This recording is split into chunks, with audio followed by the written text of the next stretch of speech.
নমস্কার সকলকে। আমার নাম সুনন্দ চক্রবর্তী।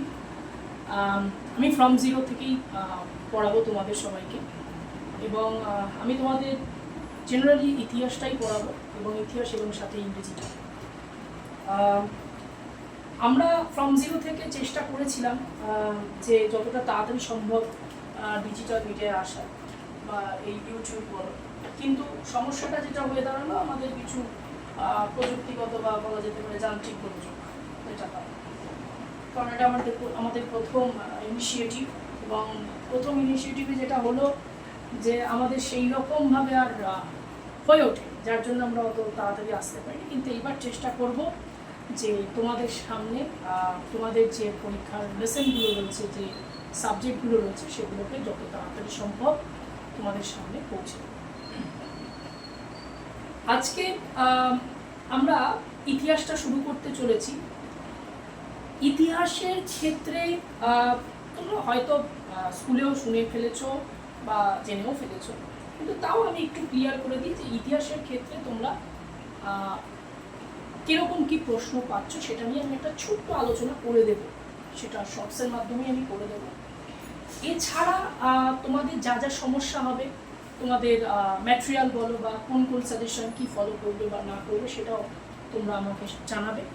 আমি সেটা তোমাদের সেই মুহূর্তেই চেষ্টা করব সেটাকে সলভ করার, বা তোমাদের কোয়ারিজগুলোকে তোমাদের পাঠিয়ে দেবো। অবশ্যই তোমাদের বন্ধুদের মধ্যে আজকের ক্লাস এবং পরবর্তী যে যে ক্লাসগুলো আছে সেগুলো তোমাদের বন্ধুদের মধ্যে শেয়ার করবে, এবং নিজেরাও ফলো সাবস্ক্রাইব করবে, এবং বেল আইকনটা ভালো করে টিপে দেবে। কারণটা হচ্ছে, তোমাদের যদি বেল আইকনের সমস্ত ম্যাটেরিয়ালগুলো পেতে চাও তাহলে অল বাটনটা অবশ্যই কিন্তু তোমাদের সাবস্ক্রাইব করে রাখতে হবে বা প্রেস করে রাখতে হবে। তো এইবার যদি আমরা সেটা আসি, তাহলে ওভারঅল গিয়ে দাঁড়াচ্ছে যে আমরা তাহলে কোথা থেকে শুরু করব। দেখো, শুরু তোমরা করেছো, অনেক জায়গায় শুরু করে দিয়েছো, সব কিছু করেছে। আমরা শুরু করবো একদম প্রথম থেকে। যা যা প্রশ্ন আমি আজকে আলোচনা করব, দেখো যেহেতু তোমাদের প্রথম এই থার্ড সেমিস্টারে এটা এমসিকিউ প্যাটার্ন, তো স্বাভাবিকভাবে তোমাদের এমসিকিউ বেসড পড়ানোটা না, মানে সমস্ত কিছু কভার করাটা খুব মুশকিল, কিন্তু চেষ্টা করবো সেগুলোকে টাচ করার, কারণ এক একটা বইতে কিন্তু এক একটা জিনিস ফলো করছে। মানে ধরা যাক যে কোনো একটা প্রকাশনীর বই কোনো কিছু একটা প্রকাশ করলো, তো আর একটা কোনো প্রকাশনীর বই আর একটা ম্যাটেরিয়াল দিয়ে বইয়ের মধ্যে মিল পাবে না। এবার এর জন্য আমাদের কি করতে হবে, চিন্তা নেই, আমি আছি। আমি চেষ্টা করব যে এই সমস্ত বইগুলোর মধ্যে থেকে যে প্রশ্নগুলো তোমাদের আসতে পারে, যে টপিকগুলো তোমাদের কভার করা উচিত তোমাদের এমসিকিউ এর জন্য, সেগুলো আমি তোমাদের কাছে আনার চেষ্টা করব। এইবার যেটা আসছে সেটা হলো যে তোমাদের ক্ষেত্রে কোন কোন টপিকগুলো তোমরা পড়বে। ফার্স্ট থার্ড সেমিস্টারের ক্ষেত্রে এমসিকিউ এর তোমাদের ফার্স্ট যে ইউনিটটা রয়েছে, সেই ইউনিটটার নাম হচ্ছে তোমাদের পর্যটকদের বিবরণী এবং ভারতের সমাজ রাজনীতি। সময়কাল কত? সময়কাল বলছে বন্ধু 10 থেকে 17 শতকের মধ্যে, ঠিক আছে, অর্থাৎ 10th century two 17th century. বেশ কথা, মানলাম। কিন্তু এবার যে প্রশ্নটা এইটুকুনির মধ্যেই আসতে পারে এমসিকিউ, এইটুকুনির মধ্যে, সেটা কি? সেটা হচ্ছে, ধরো তোমাকে বোর্ড কোশ্চেন করতেই পারে এইভাবে যে কোন কোন বিষয় একজন ঐতিহাসিককে মাথায় রাখতে হয় তার বইটা, বা এই যে তোমাদের ইতিহাস বইটা লেখা হয়েছে সেটা লেখার জন্য। বা কোশ্চেনটা আরেকটু যদি অন্যভাবে করে, যে কোন বিষয় বা কোন টপিকটা তোমাদের ক্ষেত্রে একজন ঐতিহাসিককে মাথায় রাখতে হয় যে তার ম্যাটেরিয়াল কী কী হবে বা কী কী সোর্স হবে। তো সেই সোর্সগুলো কী কী হতে পারে, একটা হচ্ছে তোমাদের এখানে দেখতে পাচ্ছ হয়তো প্রাইমারি ম্যাটেরিয়াল, আরটা হচ্ছে সেকেন্ডারি ম্যাটেরিয়াল। প্রাইমারি ম্যাটেরিয়াল, এখান থেকে আমাদের প্রশ্ন বেরোয়। দেখো ছোট্ট এইটুকুনি জায়গা, সেখান থেকে আমাদের প্রশ্ন কিন্তু কিভাবে বেরোতে পারে। যে যদি তোমাকে বলা হয় যে সোর্সের ক্ষেত্রে যে কি কি সোর্স আমাদের ক্ষেত্রে হয়, একটা হচ্ছে প্রাইমারি ম্যাটেরিয়াল, আর একটা হচ্ছে তোমার সেকেন্ডারি ম্যাটেরিয়াল। মাথায় রাখবে, এটা কিন্তু এমসিকিউতে আসে, খুব ইম্পর্টেন্ট প্রশ্ন, আসলেও আসতে পারে। এটা প্রাইমারি ম্যাটেরিয়ালের মধ্যে আমরা কি কি নেব? জেনারেলি প্রাইমারি ম্যাটেরিয়ালের মধ্যে আমরা রাখতে পারি, বা যেটাকে আমরা বলে থাকি প্রাথমিক উপাদান, একটা ইতিহাস রচনার জন্য বা একটা বই লেখার জন্য। ইতিহাস কিন্তু একটা রিসার্চ বেস, ঠিক আছে, গবেষণামূলক পদ্ধতির মাধ্যমে ইতিহাসটাকে লেখা হয়ে থাকে। তাহলে সেই পদ্ধতি অনুযায়ী তাহলে তোমার সোর্স দরকার একটা, সেই সোর্স অনুযায়ী তোমার প্রাইমারি ম্যাটেরিয়াল তুমি কি ইউজ করবে। ধরা যাক কোনো জায়গায় একটা কিছু ঘটেছে মানে সেখানে যেতে হবে, গিয়ে কি দেখলে সেইখানকার জায়গাটা, যে জায়গাটায় ঘটেছে সেই জায়গাটাকে পরীক্ষা নিরীক্ষা করলে, এটা তার মানে হচ্ছে তোমার প্রত্নতাত্ত্বিক উপাদানের মধ্যে আমি আনবো। অর্থাৎ ওইখান থেকে তুমি যেসব জিনিসগুলো তুমি বার করছো, তোমরা কেউ সিআইডি দেখেছো, যেটা এসবি প্রদ্যুম্ন বলে, দয়া ঢুন্ডো ক্যা হ্যায়, হ্যাঁ, তো ক্রাইম সিন বলে না শব্দটাকে, ঠিক এক্ষেত্রে হবে হচ্ছে যা ঘটেছে সেই জায়গাটার বিষয়বস্তুগুলোকে আমাদের কালেক্ট করতে হবে। এই কাজটা কি করে থাকে আর্কিওলজিক্যাল ডিপার্টমেন্ট, প্রত্নতত্ত্ববিদ্যা নিয়ে যারা পড়াশুনো করছেন বা করেছেন তাদের কাজ এটা, সায়েন্টিফিক প্রসেসের মাধ্যমেই হয় সবটা। এবার এই বিদ্যার মধ্যে দিয়ে আমরা এই জিনিসগুলোকে পরীক্ষা নিরীক্ষা করে আনতে পারবো। এবার তোমরা প্রশ্ন করতে পারো যে স্যার এটা কি ইম্পর্টেন্ট? তাহলে হ্যাঁ, এটা কিন্তু ইম্পর্টেন্ট। যে তোমাকে প্রশ্ন করতে পারে যে প্রত্নতত্ত্ববিদ্যা, তখন কিন্তু বলে দিতে হবে দেখো বাবা প্রত্নতত্ত্ববিদ্যা আবার ভূত ঢুকিয়ে দেবে, তাহলে সমস্যা হবে। ক্যামেরাটা শুনতে তাই লাগছে বলে হয়তো বলে দেবেন ভূত, তা না। তো বিষয়টা হচ্ছে যে ওই আর্কিওলজিক্যাল সেগমেন্টটা নিয়ে আলোচনা আমাদের। তাহলে এটা হচ্ছে আমার প্রাইমারি সোর্সের মধ্যে পড়ছে, যে ওইটাকে আমি পরীক্ষা নিরীক্ষা করে যা যা আমার এভিডেন্স কালেক্ট হচ্ছে আমি ওটাকে নিয়ে নিচ্ছি। আর কি কি হতে পারে? কয়েন, নিউমিসমেটিক্স যেটাকে বলা হয়, নিউমিসমেটিক্স বিদ্যা, কয়েন পরীক্ষা নিরীক্ষা করা। তাতে কি হবে? কয়েন পরীক্ষার মধ্যে দিয়ে তুমি যদি এখনো একটা কয়েন নাও বা জেনারেলি একটা টাকা নাও, ধরা যাক আমার কাছে কি আছে, দাও আমার কাছে 10টা টাকা আছে, ধরা যাক 10 টাকা আছে। এই যে 10 টাকাটা দেখছো, এই যে 10 টাকাটা আছে, এবার এই 10 টাকাটার মধ্যে যদি তোমার দেখা যায় কি কি দেখতে পাবে, এটা বেশি দিন হয়নি 10 টাকাটা, 10 টাকাটার মধ্যে দেখতে পাবে হয়তো যে 10 টাকাটা কি কি ভাষায় লেখা আছে, ইংরেজিতে আছে, হিন্দিতেও আছে, ঠিক আছে। তাহলে বোঝা যাচ্ছে এর থেকে যে এই 10 টাকাটার মধ্যে আমার সেই ভাষাগুলোর কিন্তু প্রচলন রয়েছে। কোন সময়কাল? এই সময়কালের মধ্যে। আর কি আছে, কি কি শব্দ ওখানে লেখা হচ্ছে এবং তার মধ্যে কি কি ম্যাটেরিয়াল ইউজ হচ্ছে, বা 10 টাকাটা কিরকম পেপার, এই পেপারটা কিরকম, এখানে কার ছবি দেওয়া রয়েছে, কেন তাহলে তিনি জনপ্রিয়, তার মানে নিশ্চয়ই কোনো একটা বিষয় জনপ্রিয়। আর কি কি পাচ্ছি আমরা, এখানে লেখা আছে রিজার্ভ ব্যাংক অফ ইন্ডিয়া, তার মানে ধরে নাও যে আজ থেকে তোমরা কত বছর ধরে, ধরা যাক সব ধ্বংস হয়ে গেছে, যেভাবে যুদ্ধ হচ্ছে সব ধ্বংস হয়ে গেছে, 300 বছর নিয়ে নাও। 300 বছর পর তুমি যখন এই 10 টাকাটাকে অ্যাজ আ হিস্টোরিয়ান দেখবে, তখন তুমি দেখলে যে রিজার্ভ ব্যাংক অফ ইন্ডিয়া আছে, ফাইন, বললে রিজার্ভ ব্যাংক অফ ইন্ডিয়া মাথার মধ্যে আসবে, প্রত্যেকটা টাকার মধ্যে লেখা আছে। তুমি দেখতে পাচ্ছ ব্যাংক শব্দটা আছে, এটা ইম্পর্টেন্ট, এটার এভিডেন্স তো আমাদের বছরের পর বছর আসছে। তো এইরকম তুমি এই টাকাটা থেকে আর অনেক কিছু পাচ্ছ, যেগুলো থেকে তুমি একটা আইডিয়া করতে পারছো যে এটার মধ্যে থেকে কি কি আমরা পাই এভিডেন্স। তাহলে সেটা বোঝা যায় যে স্টেপটা কীরকম। গুপ্ত যুগের যেরকম স্বর্ণ কয়েন, হ্যাঁ, তারপরে গুপ্তরা আবার সিলভার ইউজ করতো, কিন্তু ওইভাবে না, অতটা না। গুপ্ত ডাইনাস্টির ক্ষেত্রে যেরকম আমাদের গোল্ড কয়েন খুব ইম্পর্টেন্ট। তাহলে এই যে প্রত্যেকটা, এবার গোল্ড কয়েন তো বললাম, তাহলে গোল্ড কয়েনের মধ্যে কতটা গোল্ড আছে, এই যে বিষয়টা। তাহলে বাবা মাদের মধ্যে আবার দেখবি গোল্ড কেনার একটা খুব ইয়ে থাকে যে গোল্ড কিনবো, হ্যাঁ। তোমাদের কাছে একটা প্রশ্ন থাকবে, তোমরা কখনো পারলে এটা সার্চ করো তোমাদের নিজের মতো করে, ভেবো যে কেন গোল্ড এত ইম্পর্টেন্ট, ওয়াই নট আয়রন, প্রশ্নটা বলবো।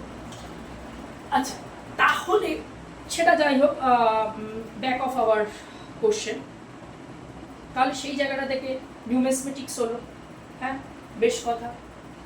তারপরে কি আছে, পিলার ইনস্ক্রিপশন। অশোকের টাইম পিরিয়ড, মনে করো একটা পিলারের মধ্যে সব কিছু লিখছে যে অশোক এখানে গেছে, এই ধর্ম প্রচার করেছে, এই মানুষরা তার সঙ্গে যোগাযোগ করেছে, এই দেশে গেছে, এটা কিন্তু একটা এভিডেন্স। তাহলে এটাও নেই, মানে পিলার ইনস্ক্রিপশন।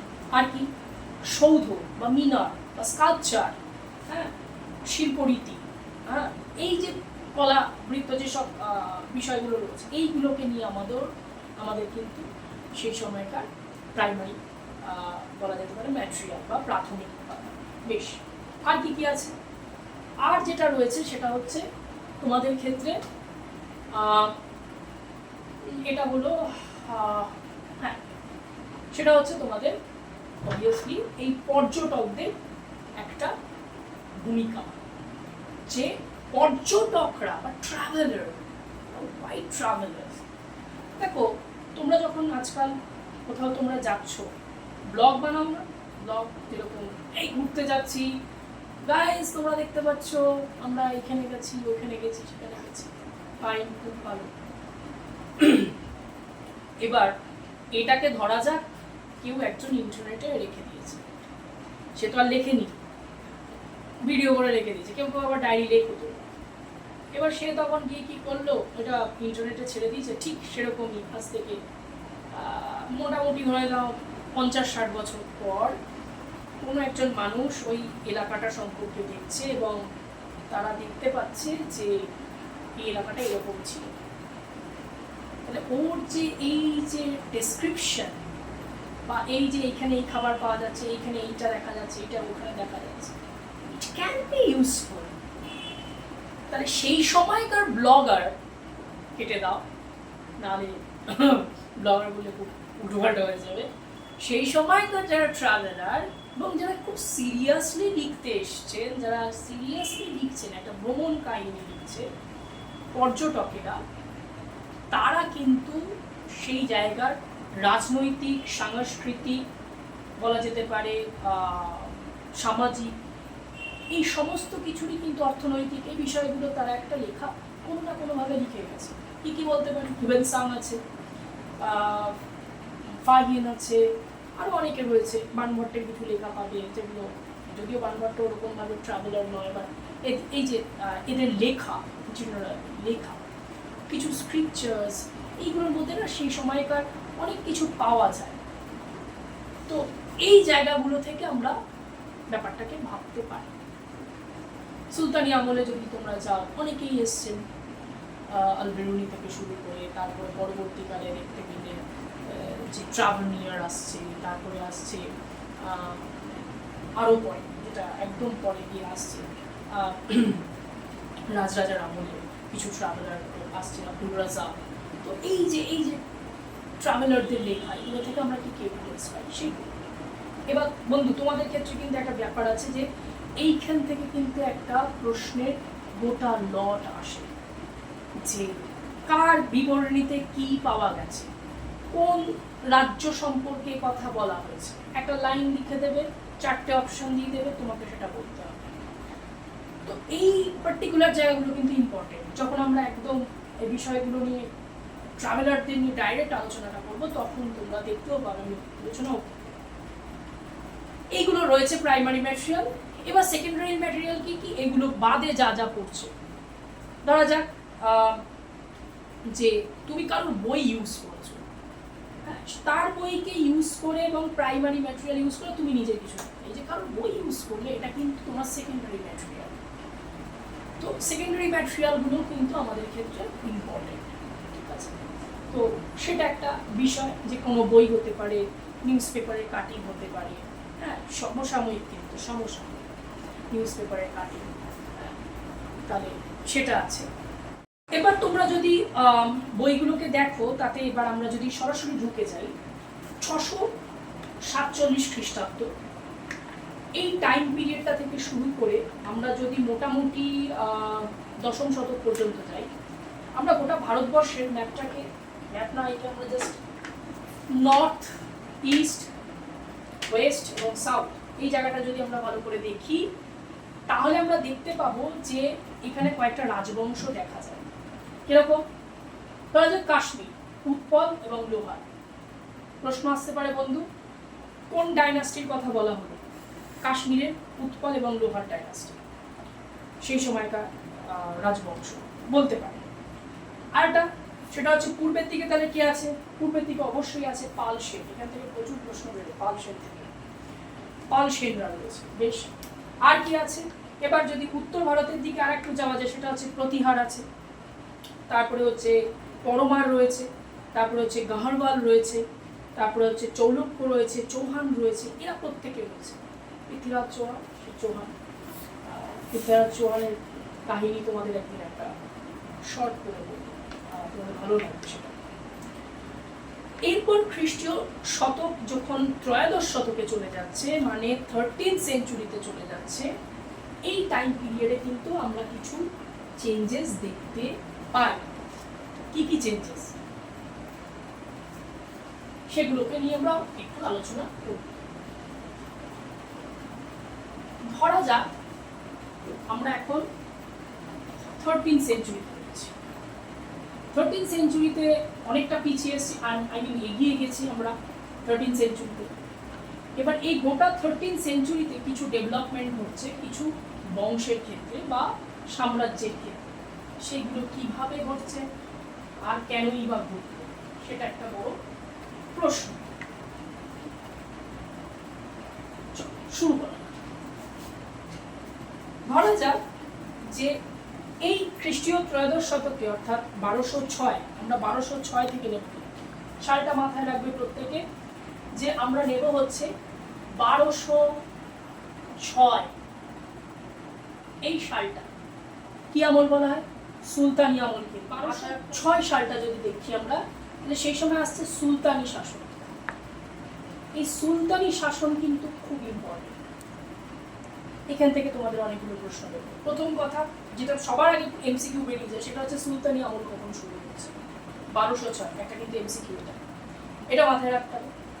এই সুলতানি শাসনের সূচনা হলো এবং 1707 সাল পর্যন্ত, অর্থাৎ মোটামুটি ধরো অষ্টাদশ শতকের সূচনা, মুঘল সাম্রাজ্যে ঔরঙ্গজেব 1707-এ মৃত্যু ঘটছে তারপর থেকে কিন্তু আস্তে আস্তে সাম্রাজ্য আলাদা হচ্ছে, মানে দুর্বল হচ্ছে। এবার সুলতানি আমল শেষ হয়ে গিয়ে মুঘল সাম্রাজ্য ঢুকছো 1523-25 নাগাদ। এই টাইম পিরিয়ডটার মধ্যে বাবর আসছে, বাবর পানিপত্র হচ্ছে, বাবর তারপরে সাম্রাজ্য এস্টাবলিশ করছে, সবটা হচ্ছে। এই টাইম পিরিয়ড পর্যন্ত কিন্তু কোনো রকম আমরা জায়গা দেখছি না। তাহলে বাকি সমস্যা কোথায় হবে? বাকি সমস্যার ক্ষেত্রে যেটা দেখা যাবে যে এইবার এই যে পর্যটকরা রয়েছে, সেই পর্যটকরা তাহলে কি ধারণা দিচ্ছে এই সাম্রাজ্যগুলো সম্পর্কে, সেটা হচ্ছে বড় বিষয়।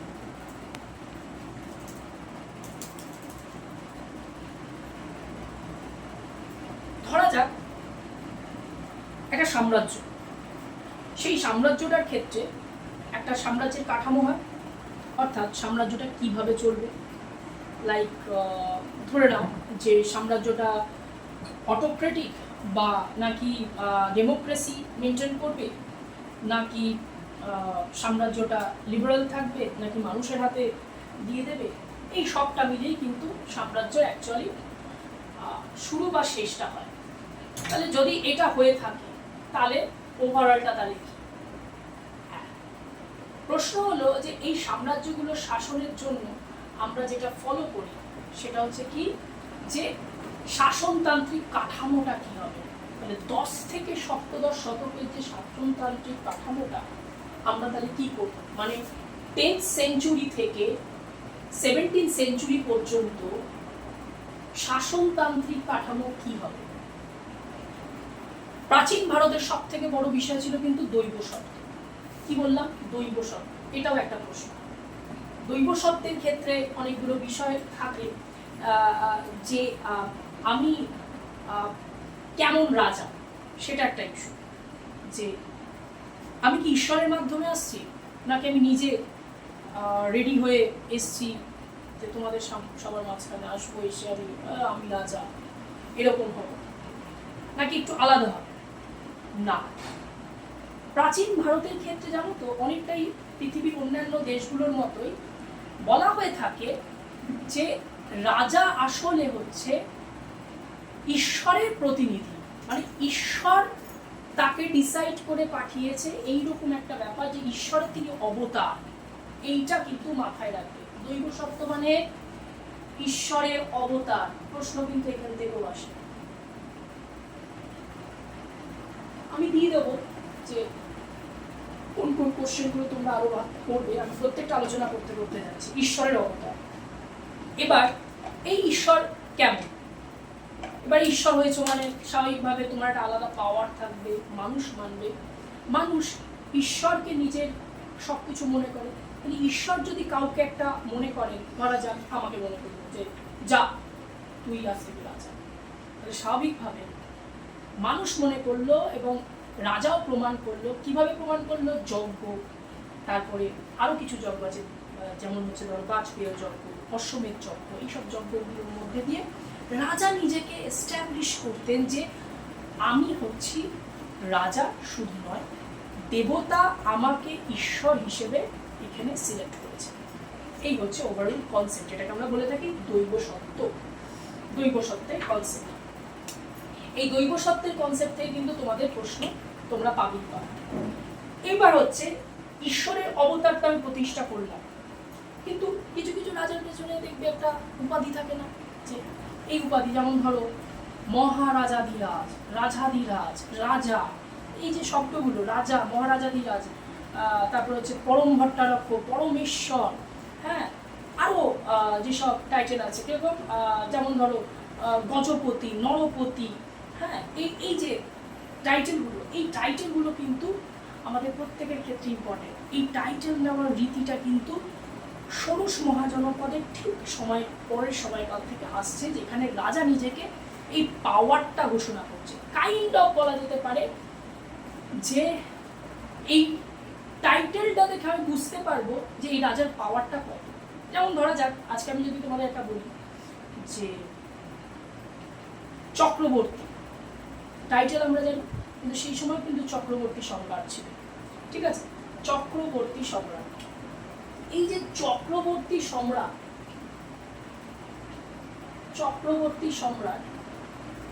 এই চক্রবর্তী সম্রাট কিন্তু বলা হতো যে ওভারঅল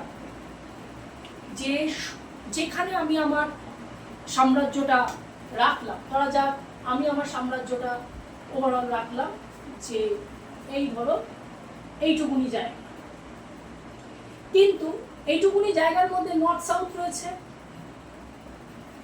এবার এই জায়গাটা থেকে যদি আমরা পশ্চিমে যাই, আবার এই জায়গাটা থেকে ধরা যাক আমি উত্তরে যাব, এই জায়গাটা থেকে ধরা যাক আমি পূর্বে যাব, তাহলে সব ক্ষেত্রেই এই নিজেকে এস্টাবলিশ করতে, যে তোমাকে স্বীকার করতে হবে যে তুমি রাজাকে অ্যাকসেপ্ট করবে, অর্থাৎ আমি সম্রাট উপাধিটা কিন্তু পাওয়া যাচ্ছে।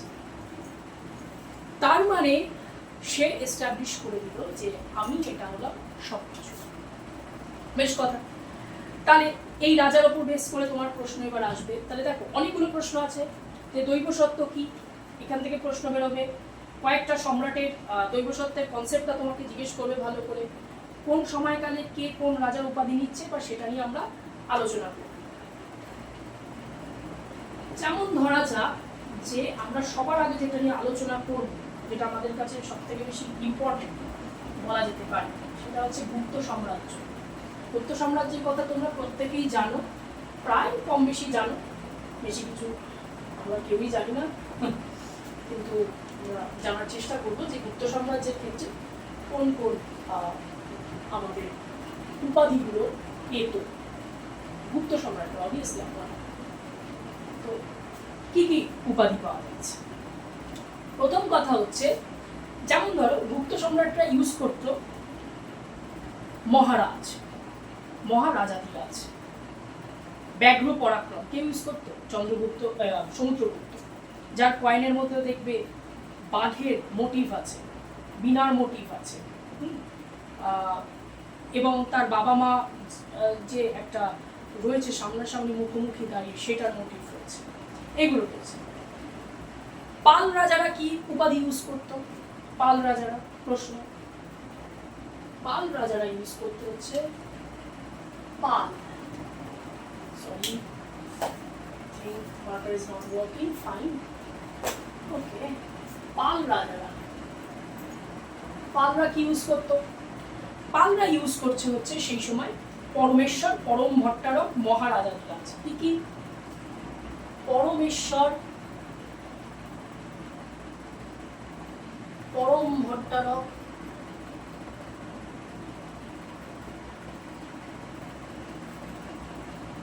আর মহারাজার কাজ।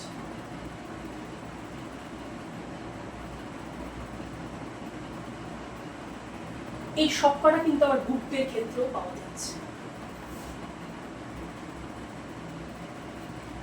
গুপ্তদের ক্ষেত্রে কিন্তু এটা পাওয়া যাচ্ছে, পরমেশ্বর পরম ভট্টারক মহারাজার কাজ। তাহলে সেনরা আবার কি নিত? সেনরাও কিন্তু এই উপাধিগুলো নিত। প্রশ্নটা এবার একটু ঘুরিয়ে করতে পারে বন্ধু, তোমাকে হয়তো ডাইরেক্ট বললো না যে সেনরা কি উপাধি নিত, তোমাকে প্রশ্নটা এরকম করলো যে এই উপাধিগুলো কারা কারা নিত। অপশন দিয়ে দেবে পাল, গুপ্ত, সেন। অপশন দিয়ে দেবে পাল, মুঘল, বা ধরা যাক হর্ষবর্ধনের পুষ্যবতী বংশ। এইরকম তোমাদের অপশন দিয়ে দেবে, এর মধ্যে থেকে তোমাদের একটা বাঁচতে হবে। আবার প্রশ্ন আর এক ধরনের হয়, এরকম কলমের মতো, অর্থাৎ এ কলম বি কলম, এ কলমের সঙ্গে বি কলম মেলাতে হবে। সত্য মিথ্যার মধ্যে দিয়েও দিতে পারে যে সেন রাজারা এই টাইটেল ব্যবহার করতে, সত্য না মিথ্যা, এরকম কিছু রয়েছে। এটা ছাড়া আর কি দেখতে পাচ্ছি আমরা? সেন রাজারা তো নিলেন, ফাইন, আমি মনে করলাম যে সেন রাজারা নিলেন। কে কে নিয়েছিলেন তাহলে? বিজয় সেন, বল্লাল সেন, এরা কিন্তু এই উপাধিগুলো নিচ্ছে। কিন্তু একটা বড় প্রশ্ন আছে যে সেন রাজারা যে এই উপাধিগুলো নিলেন, সেই উপাধিগুলোর মধ্যে এছাড়াও আর কি উপাধি তাহলে তারা নিলেন? এটা ইন্টারেস্টিং। এছাড়াও তারা যে উপাধিটা নিচ্ছেন সেটার নাম হচ্ছে, তোমরা একটু কষ্ট করে লেখার চেষ্টা করবে, যে এই সেনরাই আবার নেওয়ার চেষ্টা করলো,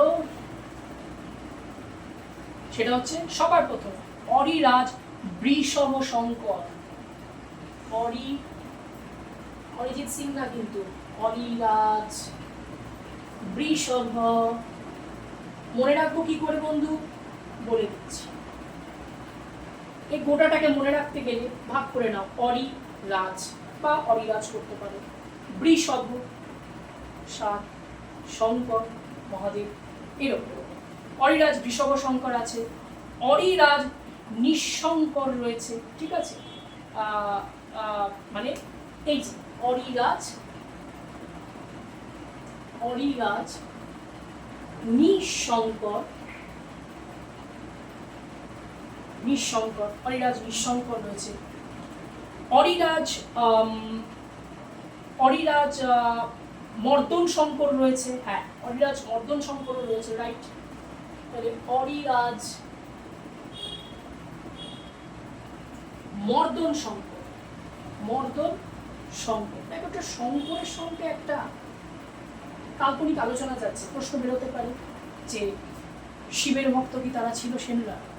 থাকতেই পারে, শিবের ভক্ত তারা, না থাকার কি অসুবিধে? এ হলো আমাদের সেনদের কথা। কিন্তু শেষ দিকে সেন রাজারা এই সব ক্ষেত্রে বলা যেতে পারে যে উপাধিটা রয়েছে, বা যে এই যে উপাধি নেওয়ার যে বিষয়টা রয়েছে, সেই উপাধির সঙ্গে আবার কি কি নিল? খুব নতুন উঠছে বাজারে, নেব না কেন, কিন্তু এটা কিন্তু পুরনো। সেরকম কি অশ্বপতি, এই সেনরাই আবার নিচ্ছে। কি কি? অশ্বপতি নিলাম, ঠিক আছে। গজপতি, অশ্ব মানে কিন্তু ঘোড়া, গজপতি নিলাম। আর কি নিলাম? নরপতি, মানে মানুষদের যে প্রধান বা দেবতা, নরপতি হলো। বেশ, আর কি দেব? আর কি নিতে, অশ্বপতি, গজপতি, নরপতি, রাজত্রয়াধিপতি, রাইট, রাজত্রয়াধিপতি, এতগুলো টাইটেল আছে। অশ্বপতি, গজপতি, নরপতি, রাজত্রয়াধিপতি। দেখো বন্ধু, এতগুলো প্রশ্ন এখান থেকে বেরিয়ে গেল। এবার বন্ধু আমি যদি তোমাদের বলি যে এই ধরনের প্রশ্নগুলো তোমরা তোমাদের যে নির্দিষ্ট বইটা আছে সেই বইটা থেকে কভার করবে, তাহলে কিন্তু অবশ্যই তোমরা এখান থেকে একটি প্রশ্ন পাবেই পাবে, একটা কেন দুটো প্রশ্ন পেয়ে যেতে পারবে। কারণ এই যে টাইটেল নেওয়াটা এটা শুধুমাত্র তোমাদের পরীক্ষা নয়, এটা গভর্নমেন্ট সার্ভিসের ক্ষেত্রেও সমানভাবে প্রযোজ্য। তাই টাইটেলটা খুবই চলে, মানে এক প্রকার টাইটেল ছাড়া সেই সময় রাজারা চলতেন না, এইরকম একটা বিষয়। আরটা কি, এরপর 647 খ্রিস্টাব্দ, এরপর যে জিনিসটাই হচ্ছে হর্ষবর্ধনের সময়কালের মৃত্যুর পরবর্তীকালে দেখতে পাচ্ছি উত্তর ভারতের ক্ষেত্রে গুর্জর প্রতিহার আসছে, চৌহান আসছে, চান্দেলা আসছে। এই যে চৌহান, চান্দেলা, এই যে সাম্রাজ্যগুলো আসছে, বেশ তারা তো না হয় আসলো, কালাচুরি আসছে, সেদেশেও কিন্তু রাজা ছিলেন সর্বশক্তিমান। তাহলে উত্তর থেকে দক্ষিণ, পূর্ব থেকে পশ্চিম, সেখানে কিন্তু একটাই কথা, রাজা সর্বশক্তিমান, দৈব নির্দেশের সমতুল্য, পরমেশ্বর, পরম ভট্টারক, এইগুলো তো আমরা দেখলাম। এবং রাজার পরেই কার স্থান ছিলেন সেটাও একটা বড় প্রশ্ন। যুবরাজ, রাজার পরে যুবরাজের স্থান, যুবরাজ সিং না, যুবরাজ, ঠিক আছে, যুবরাজ রাজার পরে, এটা একটা বড় জায়গা, এখান থেকে একটা প্রশ্ন ব্যাস। টাইটেল থেকে কিন্তু জেনারেলি এর বেশি আমরা এগোবো না। এছাড়াও মানে সেই সময়কার টাইটেলের উপর বেস করে যদি প্রশ্ন হয়, এছাড়া চোলদের কিছু টাইটেল আমরা, উত্তর ভারত তো হয়ে গেলে, এবার চোলদের দিক যদি বলি সেটা কি, চোলদের ক্ষেত্রেও কিছু টাইটেল আছে। এই হচ্ছে ওভারঅলটা হলো, আমি এটা মুছলাম।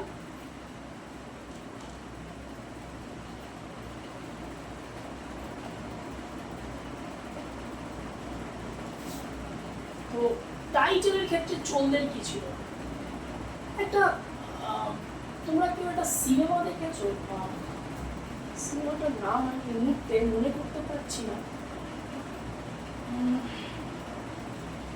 লাস্ট টাইম বের করেছিল, ঐশ্বরিয়া ছিল, ঐশ্বরিয়া রায় বচ্চন ছিল, ঠিক আছে। ওই সিনেমাটা পারলে তোমরা একটু দেখো, ইতিহাস পূর্ব মানে শুধু বই পড়বো না, কিন্তু সিনেমা দেখতে হবে। সিনেমা দেখা যত ভালো আমি মনে করি সেটা আর কোনো কিছুতে নেই, মানে নেই বলবো না, আছে, কিন্তু সিনেমা দেখাটা খুব দরকার। সিনেমা দেখা, বই পড়া, বই পড়া তো রয়েছে, কিন্তু সিনেমা দেখাটা খুব দরকার।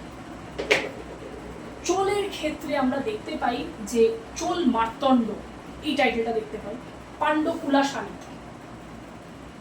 চোল মার্তণ্ড, পাণ্ডকুলা সানি, ঠিক আছে। গঙ্গাইকোন্ড, কার নাম ছিল, গঙ্গাইকোন্ড চোলের নাম, গঙ্গাইকোন্ড, তোমরা জানাবে, গঙ্গাইকোন্ড। আর পরার কোন্ড ছিল, চক্রবর্তী তো ছিল এরকম। এছাড়া যেটা আমরা দেখবো সেটা হচ্ছে, এটা হচ্ছে চোলদের, এটা কিন্তু চোলদের, চোলদের একটা রীতি ছিল, জানো তো। চোলদের ক্ষেত্রে রাজার কিন্তু রাজার ছবি রাখা হতো, ছবি মানে মূর্তি বা এগুলো, কোথায়, মন্দিরে, মন্দিরে। তুমি আজকে যেরকম মন্দিরে যাও, যাও কোনো একটা মন্দিরে, সেই মন্দিরের বাইরে রাজার মূর্তি থাকতো, মানে বেরোচ্ছ গেট থেকে, বেরিয়ে দেখতে হবে রাজার মূর্তি রয়েছে, সেরকম। এছাড়া আরও কিছু ব্যতিক্রমের জায়গা রয়েছে যেগুলো একটু আমরা দেখতেই পারি যে সেগুলো কি কি আসছে। প্রশাসনিক এবং রাজনৈতিক ব্যাপারে কিন্তু পরামর্শ দিত রাজা। আর সাধারণভাবে কারা তাহলে সিংহাসনে বসত, জ্যেষ্ঠ পুত্র, প্রসেনজিতের সিনেমা জ্যেষ্ঠ পুত্র ঝামেলা হয়েছিল ঋত্বিক চক্রবর্তী, তাই না? তো না, সেই জ্যেষ্ঠ পুত্র না, এটা অন্য জ্যেষ্ঠ পুত্র। জ্যেষ্ঠ পুত্রের কিন্তু স্থানই ছিল মূল, মানে জ্যেষ্ঠ পুত্র সেই জায়গায় বসবে, ওর স্থান ছাড়া আর কেউ পাবে না, এটা হচ্ছে বিষয়। বেশ, আর কি আর হতে পারে উত্তর ভারতের রাজনৈতিক ক্ষেত্রে তাহলে পুরোহিতের স্থান কি? ওই যে বললাম দৈব সত্য কে দেবে? পুরোহিত দেবে। পুরোহিত সমস্ত কিছু করে ওখানে দৈব সত্যটা রাজাকে দেবে এবং রাজাকে বলবে হ্যাঁ এটার মাধ্যমে হতে পারে। কিন্তু এখানে একটা জানো তো, নেপোটিজম বলবো না জানি না, রাজগুরু এবং পুরোহিতদের স্থান কিন্তু একটু উপর নিচ হতো অনেকটা। বর্তমানে যেরকম কেউ যদি বলা হয় পিএমও চিফ সেক্রেটারি, ঠিক সেরকম একটা ব্যাপার। গুরুদের যারা ছিল, মানে রাজগুরু যারা ছিল, এই রাজগুরুরা কিন্তু বলা যেতে পারে সিংহাসনের বসার ক্ষেত্রে একটা বিশেষ বড় ভূমিকা রাখত। মানে এই যে রাজগুরু, প্রশাসনিক রাজনৈতিক ব্যাপারেও কিন্তু তারাই পরামর্শ দিত। রাজপদে কে বসবে সেটা তারা বলতেন। যুবরাজ কে হবে, মানে কোথায় যুবরাজকে কাকে সাহায্য করলে কি হবে, এই যে ব্যাপারটা এটা কিন্তু ছিল। এবং চোল রাজ্যে কিন্তু রাজা যুবরাজের দ্বৈত শাসন কিন্তু প্রচলিত ছিল। মাথায় রেখো, দ্বৈত শাসন, দুজন শাসন করবে। কার কার? রাজা আর যুবরাজ, রাজা আর যুবরাজ, এদের মধ্যে কিন্তু একটা পড়বে। এই পর্যন্ত ছিল আমাদের কিন্তু টাইটেল। এবার আর একটা ছোট আর একটা বলে মানে মিস হয়ে যেতে পারে, রাষ্ট্রকূট। রাষ্ট্রকূটদের তাহলে কি টাইটেল ছিল? রাষ্ট্রকূট। রাষ্ট্রকূটটা কোথায় লিখে? এখানেই লিখে দিই রাষ্ট্রকূট। এই ধরা যাক আমি রাষ্ট্রকূট লিখব। রাষ্ট্রকূট, রাষ্ট্রকূট, রাষ্ট্রকূটদের ক্ষেত্রে কি? পরমেশ্বর, পরম ভট্টারক আর মহারাজাদের কাছে, এই তিনটে মাথায় রাখবে। পরমেশ্বর, পরম ভট্টারক, মহারাজাধিরাজ। ঠিক আছে, পরমেশ্বর, পরম ভট্টারক, মহারাজাধিরাজ, এই তিনটে টাইটেল কিন্তু মাথায় রাখতে হবে রাষ্ট্রকূটদের ক্ষেত্রে। ব্যাস, তাহলেই আমাদের মোটামুটি পক্ষে টাইটেলের চ্যাপ্টারটা আমরা মোটামুটি ভাবে সেরে ফেলতে পারলাম। এই হলো অবশ্যই আমাদের টাইটেলের চ্যাপ্টার, যে চ্যাপ্টারটা তোমরা একটু খুব ভালো করে পড়বে, কারণ টাইটেলের ওপর বেস করেই কিন্তু তোমাদের অনেকগুলো প্রশ্ন বেরিয়ে পড়বে। আমি জেনারেলি ক্লাসগুলোকে বেশি লেন্দি করব না, কারণ ছোট ছোট ক্লাস করাবো, সেই ক্লাসগুলো তোমরা তাড়াতাড়ি করে যাতে সেরে ফেলতে পারো এবং সেখান থেকে তোমরা প্রশ্নগুলো মোটামুটি নিয়ে নিলে এবং যার ফলে গিয়ে তোমরা কাজটাও তাড়াতাড়ি করে ফেলতে পারো। কারণ বেশি বড় যদি মাল্টিপল চয়েস কোশ্চেনের ক্ষেত্রে করে ফেলি, অনেকেই তোমরা আবার যদি ঘুমিয়ে পড়ো, কি বলা যায়, দরকার নেই, ছোট ছোট করো।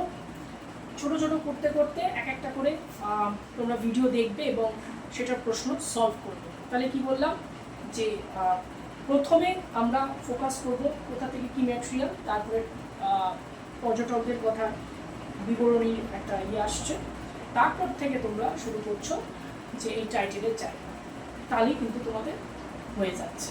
ঠিক আছে, অবশ্যই তাহলে পড়বে এবং ভালো করে কিন্তু এই টাইটেলের চ্যাপ্টারটা তোমরা সেরে ফেলো। আমি ঠিক তার পরের ভিডিওটায় তোমাদের ক্ষেত্রে সুলতানি যুগের কিভাবে দৈব সত্য, এই দৈব সত্যের কনসেপ্টটাই হচ্ছে, মানে দৈব সত্য কিভাবে অতীতে ছিল, এই দৈব সত্যকে এবার সুলতানরা কিভাবে ফলো করলো, কিভাবে মুঘলরা ফলো করলো, সেটাই আমরা একটু দেখব।